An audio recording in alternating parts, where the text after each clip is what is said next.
Safety is not just the absence of a threat, but it's the presence of connection. That's what true safety is. And you know the old Cheyenne proverb that says, in the end we will understand, in the end we will love what we understand and understand what we have been taught. So education here on how to understand what we're made of as human beings.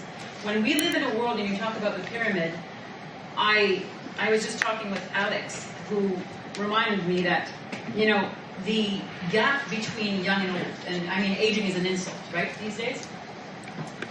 The gap is so great, and we are not allowing older people to be part of the fun, and younger people to be part of the work, right? Yeah. So here's the fascinating fact, and this is like backed by research. When children from 6 to 10, they're like sponges, right? They can learn languages, anything they want so quickly. So that experiential stage is extremely important for the brain development.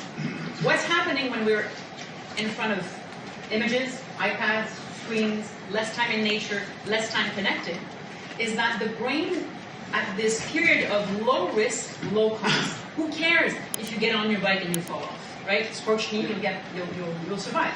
Who cares if you go up in that tree and test what you're made of and fall and get back up, right? When my kids fell, they didn't freak out. Sometimes I did. So what happens is that because we intervene in that early stage of the children of this planet, and on so many different levels, their brain is not learning the resilience that is needed of high risk, high cost of what it means to be an adult.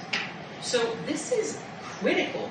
It's critical because when you have not tasted your own hero's journey, not to quote Joseph Campbell, but when half of the population, women and girls throughout this world, are being denied their most basic rights because they are women and girls, we're facing a cataclysm. Like, this is, I would say, the riverbed of the health of our democracies.